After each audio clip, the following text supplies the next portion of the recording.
वो वीडियो हमें लैला के पास से मिला था इंद्रेश, और उसी से हमें पता चला कि बबली पर गोली बाबूजी ने चलाई थी।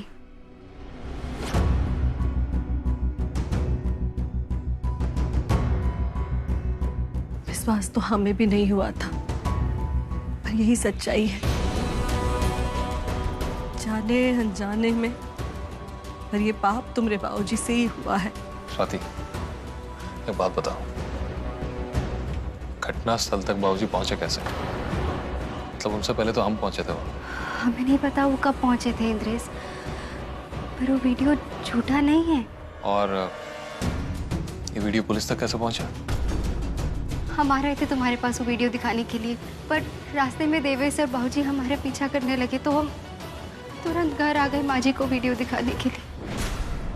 पति और बेटे दोनों में से किसी एक को चुनना हमारे लिए भी बहुत मुश्किल था। हम तुमको नहीं बता सकते कि हम पे क्या बीत रही है। बेटा,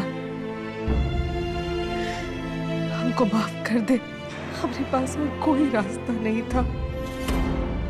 मतलब बाबूजी को जेल भेजने का फैसला आप दोनों का था? इंद्रेश, तू चिंता मत कर, हम बाबूजी को जेल से छुड़ाने का कोई ना कोई रास्ता ढूंढ लेंगे। माँ जी, जाने दीजिए उनको, कुछ देर अकेला छोड़ दीजिए उनको। शायद वो भी बात को स्वीकार नहीं कर पाए हमारी तरफ। माते, सिंहासन सिंह ने बबली की हत्या की और पुत्री स्वाति और इंद्रेश की माता ने उसे कारागार भी भेजा। ये सत्य अत्यधिक कठोर है माते। तो क्या माते, इंद्रेश पुत्री स्वाति के साथ और अपनी माता के बलिदान और त्याग को कभी समझ पाएगा? ये तो आने वाला समय ही बताएगा देवऋषि। माते, इंद्रेश पुत्री स्वाति से अत्यधिक प्रेम करता है। हमें तो ऐसे ही लगता है कि वो पुत्री स्वाति को अवश्य समझेगा।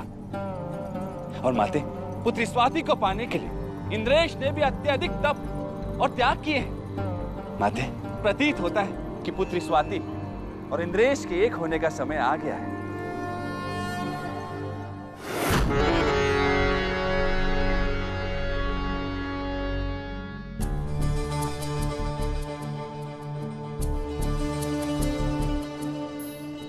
बाबूजी,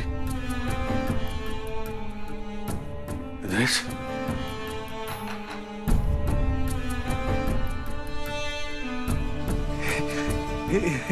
कैसा है बेटा?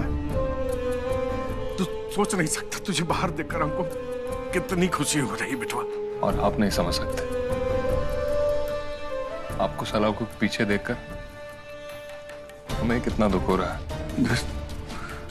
तुझे भी लगता है कि हमने गलत किया? बेटा, अगर हमने बबली को नहीं मारा होता तो उसने स्वाति को मार दिया होता। उसके सर पे बंदूक तान के खड़ी थी वो, मजबूरन हमें गोली चलानी पड़ी। पर जिसके लिए हमने अपनी जान जोखिम में डाली, उसी ने हमको यहाँ,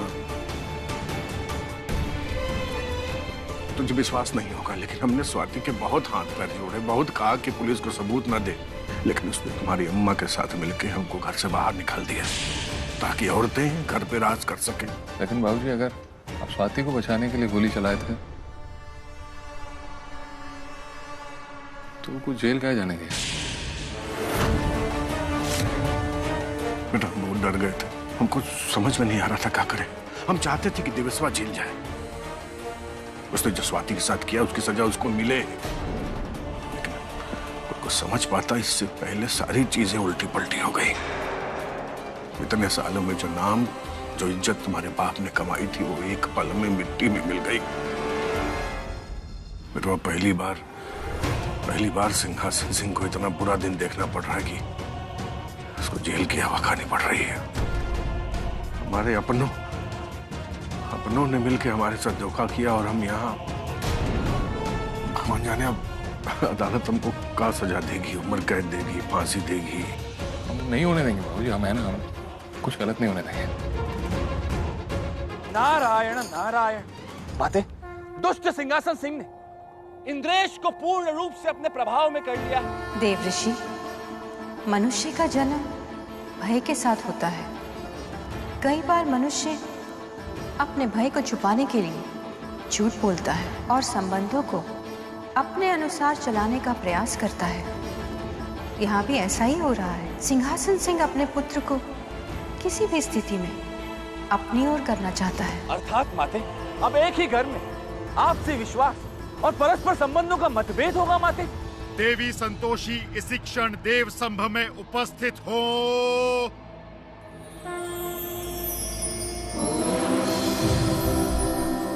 प्रणाम त्रिदेव। प्रणाम दादीश्री। नारायण नारायण। प्रणाम त्रिदेव।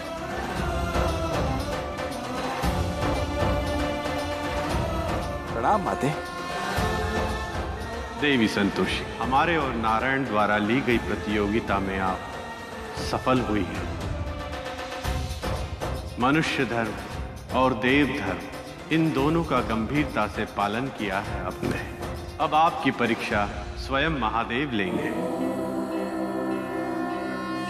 संसार में जहां सत्य है वहां शिव है। प्रत्येक जीव के अंतर्मन में शिव का वास है। शिव को प्राप्त करना है तो अपने अंतर्मन को जागृत करना होगा। यदि मनुष्य बाहरी वस्तुओं में सिमट कर रह जाएगा तो शिव तक कभी नहीं पहुंच पाएगा।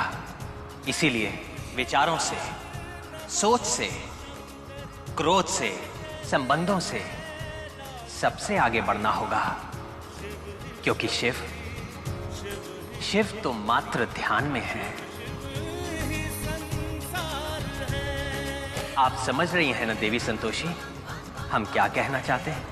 नारायण, हम दादाश्री को समझने का केवल प्रयास कर सकते हैं। पुत्री संतोषी, क्या आप अगली परीक्षा के लिए तत्पर हैं? जी दादाश्री। पुत्री संतोषी, इससे पहले कि हम आपकी परीक्षा आरंभ करें, हम आपको एक कथा सुनाना चाहते हैं। आपको ये जानकर प्रसन्नता होगी कि इस कथा के पात्र स्वयं देव ऋषि नारद और आपकी दादी देवी पार्वती है। एक बार हम और देवऋषि नारद पृथ्वी लोक पर धूल चट्टी आश्रम में थे, शिव योगी के रूप में, और देवी पार्वती कैलाश पर हमारी प्रतीक्षा में व्याकुल थी। इतना समय बीत गया, महादेव अब तक क्यों नहीं आए?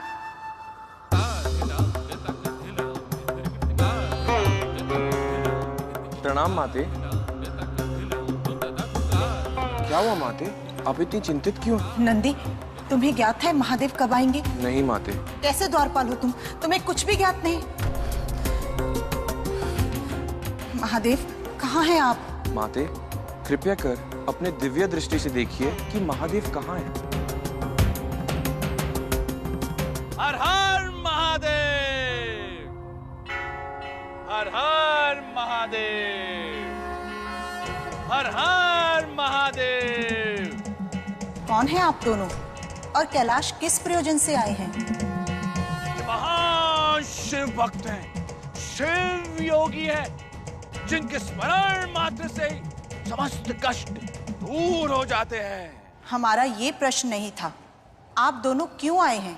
हम महादेव और उनकी जीवन संगिनी के दर्शन करने के लिए आए हैं,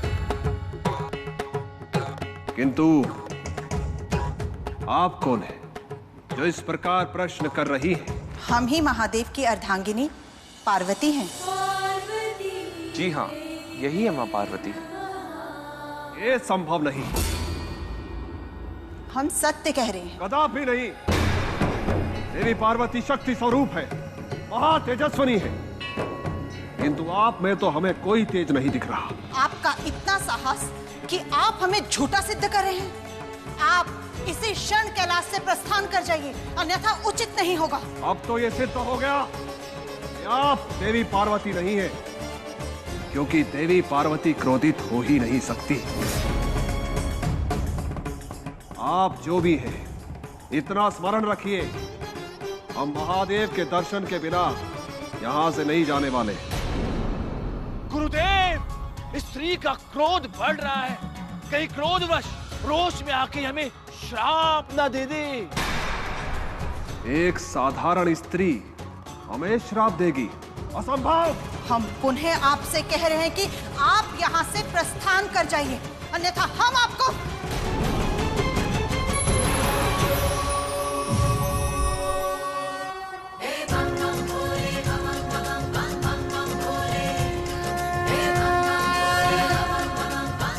महादेव, आप,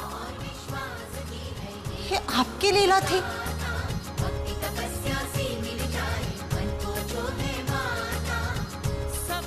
देवी, इतना क्रोध एक उपहास मात्र से, क्रोध ने आपके मस्तिष्क को ऐसा नियंत्रित किया कि आप अपनी दिव्य दृष्टि का प्रयोग भी नहीं कर पाए। शिव योगी की वास्तविकता ज्ञात करने की चेष्टा भी नहीं की आपने। किंतु आपने हमें क्रोध दिलाया, जिससे हमारी बुद्धि भ्रमित हो गई। ये तो मानव व्यवहार है देवी पार्वती। क्रोध में मनुष्य अपना विवेक खो देता है और उसके पश्चात उसे वही दिखता है जो संसार उसे दिखाता है। किंतु आप तो देवी हैं, स्मरण रखिए, क्रोध आपका सबसे बड़ा शत्रु है जो संपूर्ण जीवन को नष्ट कर सकता है। स्वयं देवी पार्वती अपने क्रोध के कारण अपने विवेक का प्रयोग नहीं कर पाई।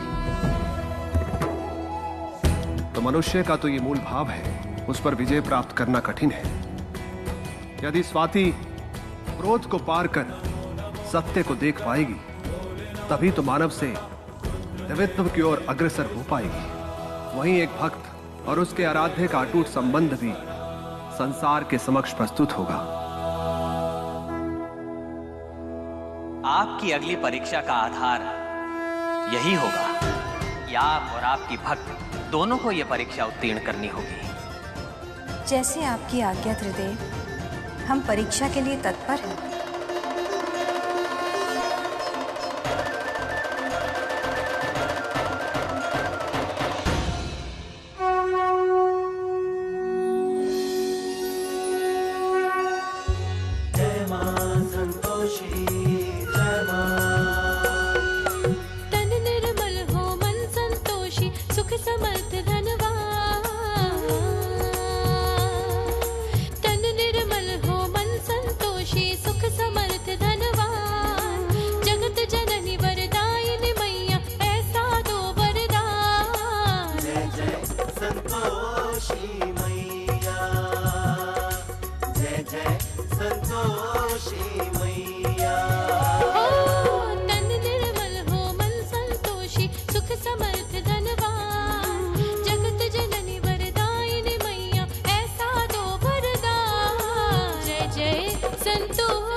आज से हम तुम्हारे लिए, आज से विधवा हो तुम हमारी, इसलिए मिटा दो हमारे नाम का सिंदूर।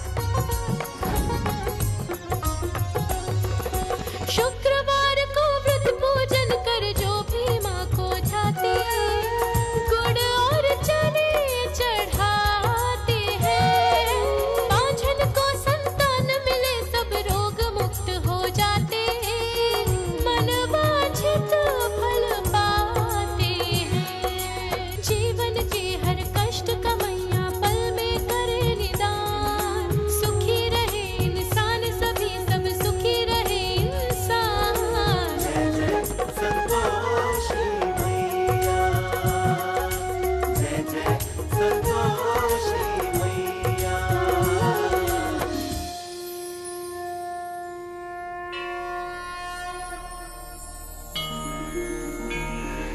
माँ, आपका बहुत बहुत धन्यवाद। आपके आशीर्वाद से आज इंद्रेश घर वापस लौट कर आ गया।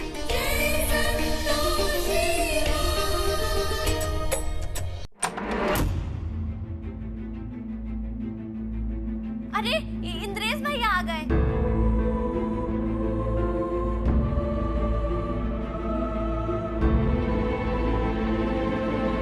इंद्रेश, कहाँ चले गए थे तुम?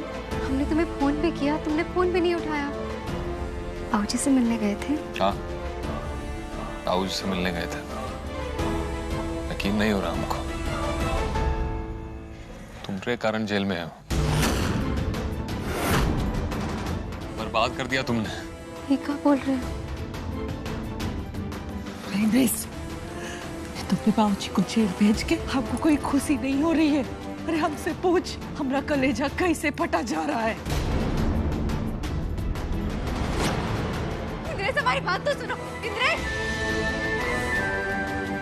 इंद्रेश, इंद्रेश, इंद्रेश, बचवा, बचवा दरवाजा खोल। इंद्रेश बचवा, दरवाजा खोलो। इंद्रेश भैया, बचवा, दरवाजा खोल। स्वाति का भाग्य भी अद्भुत है। एक और सब कुछ सही होता है तो दूसरी और कोई ना कोई समस्या पुनः आ जाती है। देवी संतोषी तो क्या, त्रिदेव तक उसकी सहायता करने पहुंच जाते हैं। तब भी इंद्रेश और स्वाति का मिलन नहीं हो पाया और अब भ्रम ने स्थान ले लिया है, जो कि किसी भी संबंध के लिए विनाशकारी होता है। देवी संतोषी, क्या कहा था आपने हमें? प्रेम सबसे अधिक शक्तिशाली होता है। देखिए, रक्त संबंध के समक्ष प्रेम दुर्बल पड़ गया। अब चाहे आप अपनी भक्त की कितनी भी सहायता कर ले, किंतु हमारा अभिशाप उसका पीछा नहीं छोड़ेगा। हे स्वाति, स्वाति, तुम सिर्फ हमारी हो। स्वाति, इंद्रेश तुमको छोड़ेंगे नहीं, छोड़ेंगे नहीं, खून कर देंगे तुम, जान ले लेंगे। क्या कहा तुमने देवेश? खत्म कर देंगे इंद्रेश को। हाँ, मार दो इंद्रेश को और खुद जाके जेल में बंद हो जाओ। यही प्लान है तुम्हारा देवेश?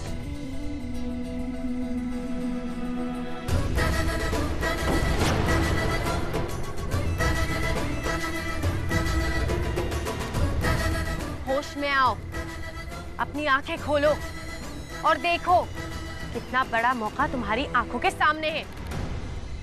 मतलब ये कि वो कहावत है ना, जब लोहा गर्म होता है तभी हथौड़ा मारना चाहिए। इस वक्त इंद्रेश का गुस्सा 7वें आसमान पर है। उसे कुछ समझ में नहीं आ रहा है कि वो क्या करे, उसे कुछ दिखाई नहीं दे रहा और अभी भी बाजी तुम्हारे हाथ से गई नहीं। इंद्रेश का प्यार नफरत में बदल रहा है।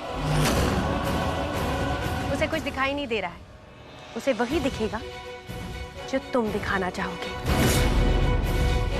समझ रहे हो ना मैं क्या कह रही हूँ?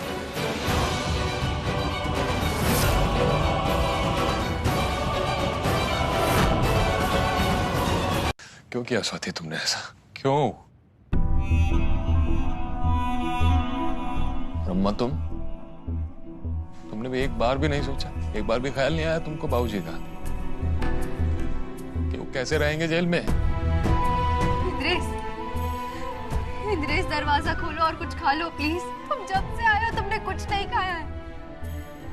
एक बार दरवाजा खोल दो। बचवा, अरे एक बार तो दरवाजा खोल। सबने आपको गलत समझा बाबूजी। तब हमें छुड़ाने के लिए आपको जेल भेज दिया। जाओ, जाओ।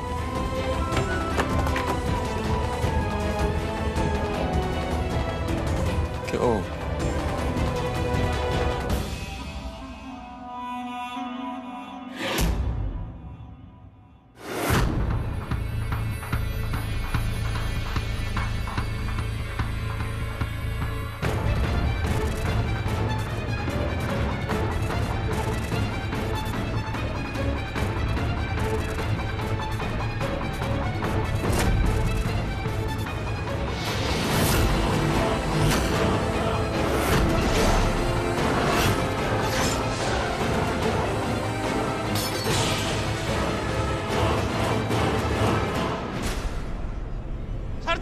जल्दी आइए इधर।